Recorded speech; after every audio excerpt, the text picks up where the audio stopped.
আসসালামু আলাইকুম, welcome back to Shima's delicious cooking.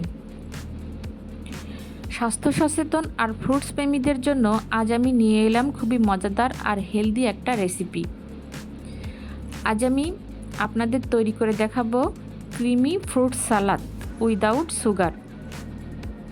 এটা খেতে কিন্তু ভীষণ মজার, আমার তো খুবই পছন্দের।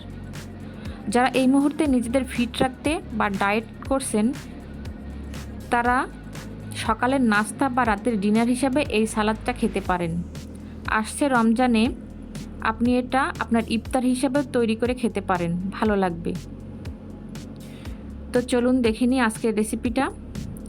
ফ্রুট সালাদ তৈরি করার জন্য এখানে আমি কিছু ফল নিয়েছি একটা আপেলের অর্ধেক টুকরা করে নিয়েছি, কিছু স্ট্রবেরি, একটা নাশপাতির অর্ধেক টুকরা করে কিউব করে কেটে নিয়েছি, কিছু আনারস কিউব করে নিয়েছি তরমুজ, একটা কলা, কিছু কাজু বাদাম আর 2টা খেজুর এভাবে কেটে নিয়েছি।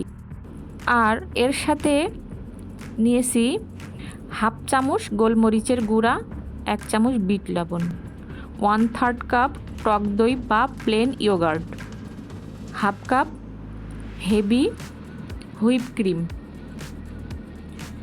1 চামচ মেয়োনিজ। আপনারা যারা মিষ্টি খেতে পছন্দ করেন তারা চাইলে এখানে চিনিও অ্যাড করতে পারেন, কিন্তু স্বাস্থ্য সচেতন বা ডায়েটিশিয়ান বা ডায়াবেটিস রোগীরা চিনি না খাওয়াই ভালো। এবার একটা বাটিতে প্রথমে আমি দিয়ে দিলাম হাফ কাপ ক্রিম, এর মধ্যে দিয়েছি টক দই, দিয়েছি মেয়োনেজ, 1 চামচ বিট লবণ আর হাফ চামচ গোলমরিচের গুঁড়া। এবার সব কিছুকে আমি ভালো করে মিশিয়ে নিচ্ছি।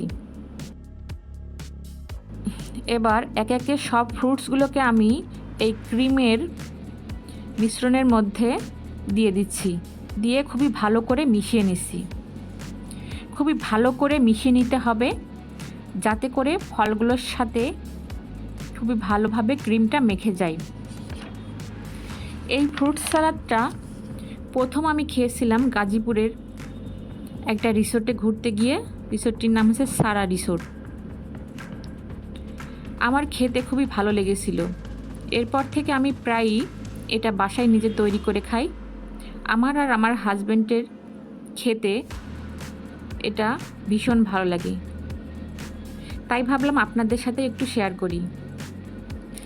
যদি আপনারাও এভাবে একবার বাসায় বানিয়ে খেতে পারেন, দেখবেন বারবারই খেতে ইচ্ছা করবে। তো দেখুন কত অল্প সময়ে তৈরি হয়ে গেল আমার খুবই মজাদার ক্রিমি ফ্রুট সালাদ উইদাউট সুগার। আমি এখানে কোনো চিনির ব্যবহার করি নাই। আশা করি রেসিপিটা সবার খুবই ভালো লেগেছে, আর ভালো লাগলে লাইক কমেন্ট করতে ভুলবেন না, কারণ আপনাদের সুন্দর সুন্দর কমেন্টস আমাকে অনেক বেশি অনুপ্রেরণা দেয় নতুন নতুন ভিডিও বানাতে। আর চ্যানেলে নতুন দর্শক হয়ে থাকলে প্লিজ আমার চ্যানেলটা সাবস্ক্রাইব করে আমাকে সাপোর্ট করবেন আর আমার জন্য দোয়া করবেন। সবাই ভালো থাকুন আর সুস্থ থাকতে বেশি বেশি ফলমূল আর সালাদ খান। দেখা হবে পরবর্তী ভিডিওতে, ততক্ষণ পর্যন্ত আল্লাহ হাফেজ।